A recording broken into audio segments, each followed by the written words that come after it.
So like Chairman Aguilar said, we hear a lot from our constituents on different issues, but something I've heard that doesn't seem to be being covered are the Epstein files.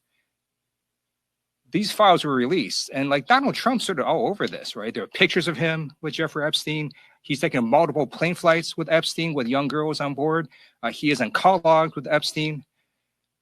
One of the highest trending hashtags on Twitter right now is about Trump and Epstein. I'm not going to repeat the hashtag because we're in a dignified setting. But yeah, y'all might want to look at that because that's highly disturbing. And again, it shows that Donald Trump is unfit for office. And by the way, he was convicted in a civilian court for sexual assault, convicted in a separate court of 34 felonies. Donald Trump should drop out of the race. Would you declassify the 9/11 files? Yeah. Would you declassify JFK files? Yeah. Would you, I did a lot of it. Would you declassify the Epstein files? Yeah, I would. All right. I guess I would. I think that less so because, you don't know. You don't want to affect people's lives if it's phony stuff in there because there's a lot of phony stuff with that whole world. But I think I would. Donald Trump is in full-scale panic mode after the release of newly unsealed Epstein docs show his name peppered all over them. Take a look whose name appears over and over and over again in the call log. As one commentator wrote, prior to marrying Melania in January 2005, Trump was calling Jeffrey Epstein in 2004 on the regular. We now have the phone messages between Epstein and Donald Trump, the phone message log that is, and this is in connection with the West Palm Beach indictment of Epstein that was released on Monday. His messages are in between girls calling to confirm massage appointments and messages from the disgraced modeling agent Jean-Luc Brunel. It should be noted that Jean-Luc died by way of suicide in prison in 2022. Just take a look right here of the message logs right here, and you'll see, for example, Donald Trump's name appearing again and again and again, and we see it over and over right there. The man who infamously bragged about being able to assault women with impunity does not like it when he's accused of doing exactly that. Hashtag Trump is a rapist is trending, and he can't sue everyone. And you say, and again, this has become very famous in this video, I just start kissing them. It's like a magnet. Just kiss. I don't even wait.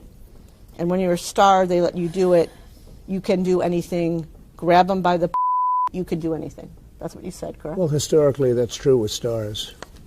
It's true with stars that they can grab women by the Well, that's what it's. If you look over the last million years, I guess that's been largely true. Not always, but largely true. Unfortunately or fortunately.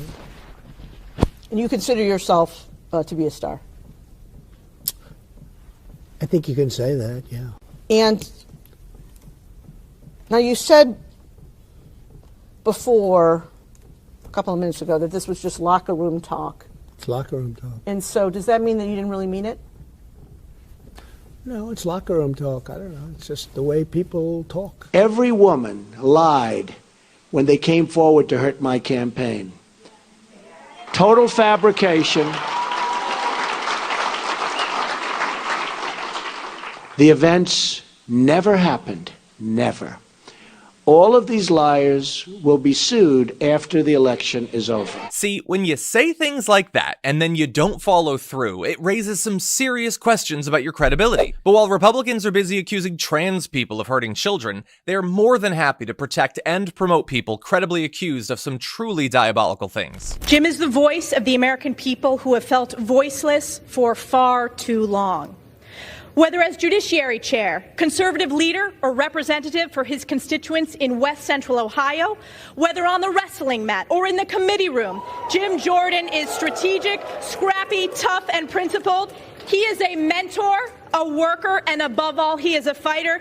And the American people know, we know, that Jim Jordan is a winner on behalf of the American people. I want to thank Pastors Robert Morris and Steve Dullen.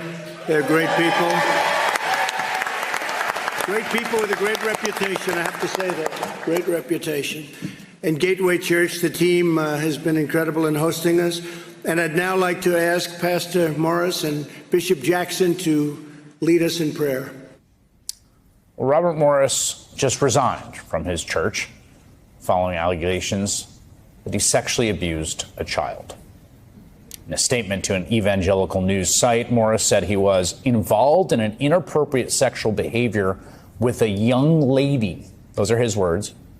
He didn't mention that the young lady in question was a 12-year-old girl. Donald Trump has been busy trying to make sure that nobody associates him with criminal sexual conduct, despite all of the evidence to the contrary. He's now taken to suing people who dare to call him out. He recently issued a cease and desist to halt the distribution of a fictionalized biopic that depicts him in very graphic detail raping his ex-wife Ivana. That is based on an alleged 1989 attack that was previously detailed in the couple's 1990 divorce proceedings. In her deposition, Ivana initially accused her then-husband of rape with detail, but she did later walk back the claim. Trump also sued ABC News and George Stephanopoulos for defamation, arguing that Stephanopoulos defamed him by saying on air that a jury found him liable for raping E. Jean Carroll, when the jury had technically specifically found him liable for sexual abuse. His reaction to being found liable in that case was to deflect and defame. He continues to do that to this day, precisely because he never thought that he'd face justice for his actions. And soon, he might not anymore. One of the action items in the Project 2025 blueprint would revert to the Trump administration's Title IX sexual harassment and assault standards, okay? That places restrictions on the ability of survivors to report their assault and obtain literally any sort of justice. Now, Trump has relied on being able to silence his accusers in the past and is used to facing zero accountability, and he wants that infallibility enshrined in law.